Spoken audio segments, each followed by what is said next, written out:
Gubernur Jawa Barat Deddy Mulyadi akan menggelar rapat dengan Menteri ATR BPN Nusron Wahid, Menteri Pekerjaan Umum Dodi Hanggoro, serta Menteri PKP Marwarar Sirait untuk membahas daerah aliran sungai atau DAS Kali Bekasi pada Senin 17 Maret 2025.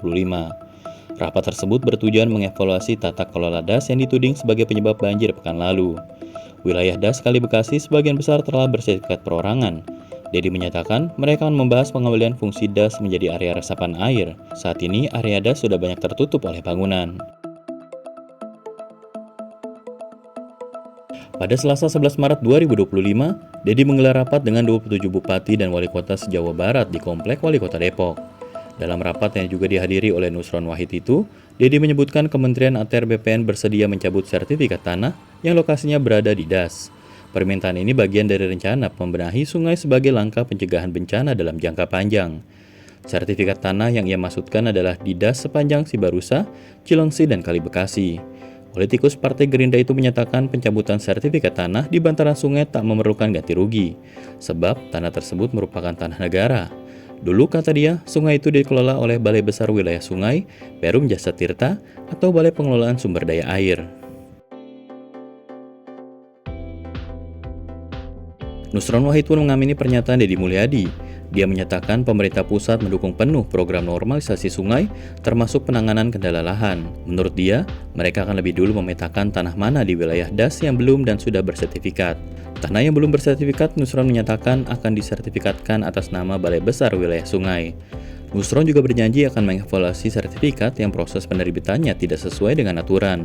Sertifikat tersebut menurut dia dapat dibatalkan atau dilakukan pengadaan pembebasan lahan. Penataan DAS menjadi perbincangan setelah Bogor dan Bekasi dilanda banjir besar pekan lalu. Badan Penanggulangan Bencana Daerah Kota Bekasi mencatat, tinggi muka air di Kali Bekasi mencapai 875 cm. Angka ini 2 kali lipat lebih dari batas maksimal volume, yaitu 350 cm. Saat itu Kali Bekasi meluap karena kiriman air dari Bogor via Kali Cilengsi.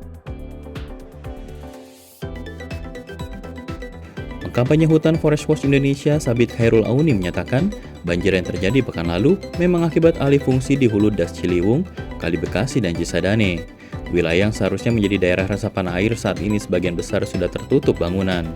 Berdasarkan catatan FWI, deforestasi atau kerusakan hutan alam di ketiga daerah aliran sungai itu sudah mencapai 2.300 hektar sepanjang 2017 sampai 2023. Angka itu setara dengan 850 kali luas lahan gedung sate di Bandung, Jawa Barat.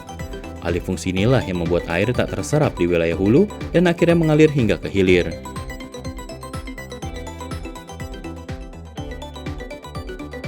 Greenpeace Indonesia menyatakan hal serupa. Senior Data Strategis Greenpeace Indonesia Sabta Ananda Proklamasi mengatakan, data Kementerian Kehutanan pada 2022 menunjukkan 42% DAS Kali Bekasi telah tertutup bangunan. Data citra satelit Kali Bekasi Greenpeace Indonesia menunjukkan perubahan landscape DAS Kali Bekasi. Pada 2005, tampak warna merah muda yang menunjukkan permukiman di sebagian wilayah DAS Kali Bekasi. Jumlah permukiman akan meningkat pada 2024.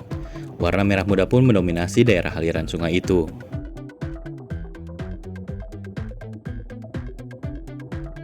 Sabta menuturkan penguasaan tanah di sempadan sungai yang merupakan bagian dari DAS diatur jelas dalam Peraturan Menteri Pekerjaan Umum dan Perumahan Rakyat Nomor 28 Tahun 2015. Aturan itu secara tegas menyatakan tak boleh ada bangunan di daerah sempadan sungai. Menurut Sabta, regulasi penguasaan tanah di sempadan sungai memang belum rapi.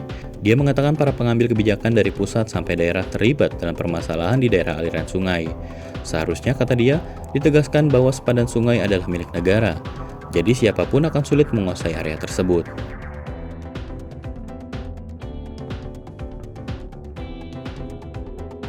Manajer Pendidikan Wahana Lingkungan Indonesia Jawa Barat Jeffrey Rohman menjelaskan, alih fungsi lahan di wilayah DAS terjadi karena pembiaran dari pemerintah sejak zaman dulu. Walhasil ada masyarakat yang mendudukinya, bahkan memiliki sertifikat di wilayah itu. Kendati demikian, ia tak menyalahkan masyarakat. Menurut dia, yang paling bersalah dalam penerbitan sertifikat itu adalah kantor pertanahan dan pemerintah setempat. Selain melakukan normalisasi, menurut Jeffrey, pemerintah memiliki opsi lain. Dia menyarankan pemerintah membuat aliran baru untuk mengatasi banjir. Opsi lain menurut Jeffrey adalah pembuatan embung-embung di sekitar pemukiman atau kolam retensi.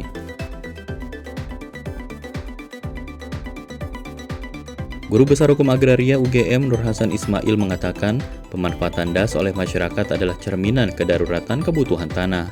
Mereka yang tinggal di sana tak memiliki pilihan lain untuk tempat tinggal di daerah perkotaan. Pemerintah juga belum bisa menyediakan rumah sederhana bagi kelompok bawah perkotaan. Ia menyebutkan, sebenarnya sudah ada ketentuan mengenai bangunan di sempadan sungai. Berdasarkan Undang-Undang Sumber Daya Air dan Peraturan Pemerintah tentang Sungai, penataan permukiman di sana harus didahulukan dengan cara pemindahan. Nur Hasan mengatakan, upaya normalisasi daerah aliran sungai Kali Bekasi tetap harus dilakukan.